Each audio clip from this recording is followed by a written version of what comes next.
So today we're going to talk about transformations of these really three functions. In our book, they call this constant function a function in and of itself, but it's really just a form of a line where the slope is 0. So the ones that we're going to focus on are the identity function. And remember that the identity function is simply a line where y equals x. So it's the most generic line that we can possibly have. We haven't changed slope. We haven't changed the y-intercept. And it's called the identity function because whatever identity x has, y also has. Now, the other function we're going to talk about is the absolute value function. And right here, they show you the parent function for absolute value. And it's as simple as y equals the absolute value of x. And I want to show you in your calculators how you can graph an absolute value function. If you go into your calculator, I'm going to clear all of this, and you go into, you want to hit that top left button at y equals, and I'm going to clear out all of these functions. And I just want to graph the parent absolute value function. So I'm going to go back up to y1. And what you do is you hit math. So on the left-hand side of your screen, third button down, you're going to scroll to the right one, and you see that absolute value is the very first one. So I'm going to hit X, and we're going to just graph the absolute value function. So when I hit graph, you'll see that V that comes with it. Now, as you are doing your homework and working with transformations of it, it can really help you to experiment with your graphing calculator and see how the absolute value is moving around the coordinate plane. Now, if it's not showing right now, your window may be off. And so if your window is off, I want you to hit zoom and 6, and that sets your window back to the standard window. So let's go back into our notes now. And the other function we're going to talk about is the quadratic function. And our parent function for the quadratic function is y equals x squared. That's the most simple parabola that we can possibly have. So we'll be looking at how to transform these three functions.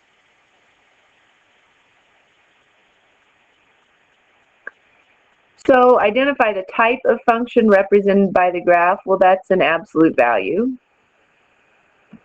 And we need to think about what this equation would look like. And some people started making a guess at the equation, and they said, well, maybe it's the absolute value of x. Then they said minus 3 to begin with. So let's say minus 3. And let's try that in our calculator and see what happens with it. So I'm going to keep the parent function in there. But this time I'm going to go down to y sub 2, and I'm going to hit math and scroll over to absolute value. And I'm just going to experiment and put the absolute value of x and scroll out of there and say minus 3 and see what happens to the function when I graph it. So that moved the vertex of the absolute value function down in the coordinate plane, so that's not going to work so much.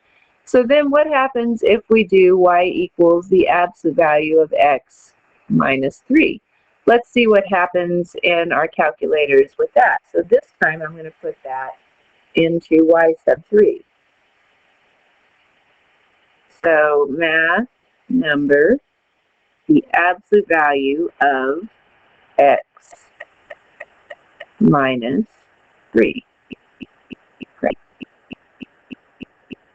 Well, that moved the vertex over to the right.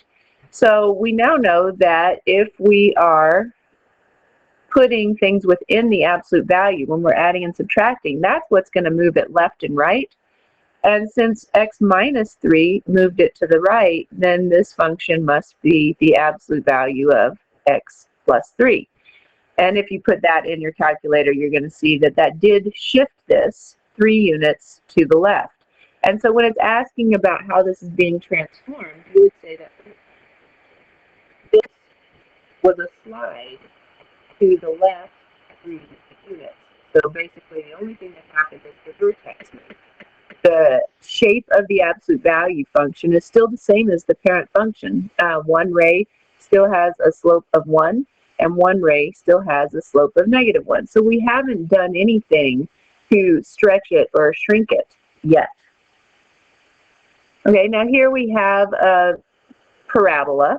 And we know that this has the shape of the parent function because if our vertex is here, if we go up 1 over 1 and that's a point on the parabola, and we go up 1 back 1 and that's a point on the parabola, this holds the same shape as our parent function. So we do have, it's related highly to y equals x squared, but we need to think about what's moving that vertex to the right too. And what I'm going to tell you, and you can experiment more with this on your homework, because it's a left-right shift, that's happening within the function. So this would end up being x minus 2 squared. And what this is called vertex form of a parabola, because you can immediately see the vertex. I can write plus 0 out there because it didn't move up and down at all. So vertex form immediately shows you your x value of your vertex and your y value of your vertex. And we're going to get a lot more into that in chapter 4. Because most of what you've done with parabolas is in standard form, y equals ax squared plus bx plus c. So now we're looking at it a little bit differently. So this transformation of the parabola was simply a slide to the right 2 units. And notice how when it's to the left and the right, it's the opposite of what you would think. It's always x minus whatever that x value is of the vertex. Identify the function represented by the graph. Your book calls this a constant function, and it's simply the constant function y equals 2. Identify the type of function represented by the graph. This is your identity, and so it's just the line y equals x.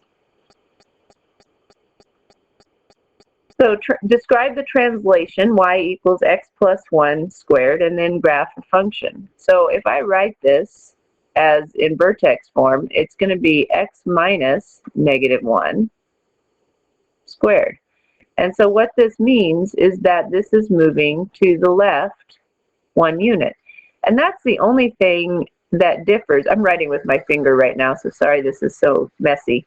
That's the only thing that differs. We don't have anything that we're adding or subtracting out here, so that means that the y value of the vertex is still at 0. So our vertex will be right here at negative 1. The shape hasn't changed because we're not multiplying by anything out front. So we're just going to go up 1 over 1, up 1, back 1, and we're going to have the same shape. Sorry, I can't be very accurate like this, but it's the same shape as our parent function.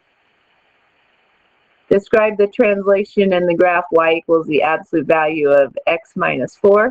So we have an absolute value function. No shape has changed because there's not any kind of multiplier out front here.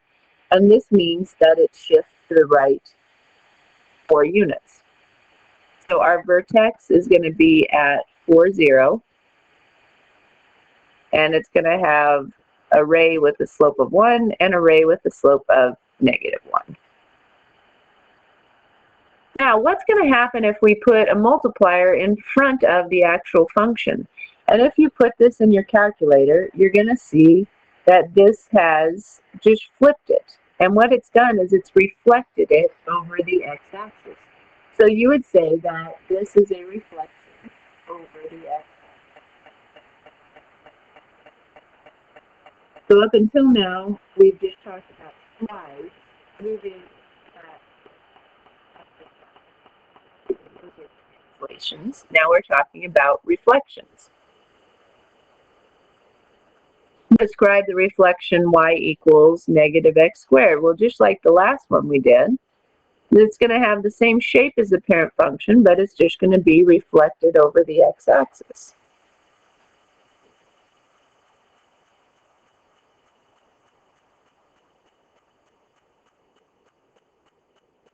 Now we're talking about dilations because it's not merely a negative sign in front of it.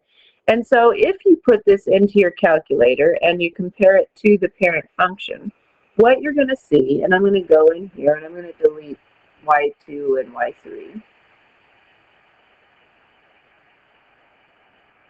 So when we put in 1/2 times the absolute value of x,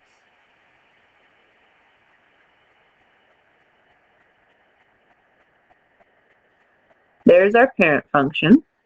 And then the red one is going to be that. And so what this is called a vertical shrink. It's kind of like you stepped on the original function and you squished it down. And so what you're going to find is that when your multiplier is between 0, and I'm going to call this multiplier A. When it's between 0 and 1, that's when you have a vertical shrink, meaning that you just squished it. If A is greater than 1, that's when you have a vertical stretch, meaning it's going to make it tall and skinny. And if A equals 1, that's when it's the exact same shape as your parent function. So this one would be flat. So the rays in this absolute value function have a slope of 1/2 and -1/2 because the rays are always opposite. Now this one, so that can be used to represent a parabolic archway, describe the transformations in the function. So we need to look at this and say, okay, well, within that function, we've subtracted 5. And so that means that it has shifted to the right 5 units. This right here means that it went up 12.5 units. And this negative sign right here means that it was reflected over the x-axis. And then this right here, the 1/2, means that it was also a vertical shrink. So we have a parabola that's wider than the parent function. And so what should happen when we graph this one is our vertex should be to the right 5, and it should be up. I'm going to just put 12.5 way up here. So our vertex is at 5, 12.5. It's going to be kind of fat, and it's reflected over the x-axis, meaning that it's now upside down. So that's the basic lesson on transformations tonight. You can come ask me questions. I'm sorry I'm not there today, but good luck with your homework. Your homework is section 2.7 from the syllabus.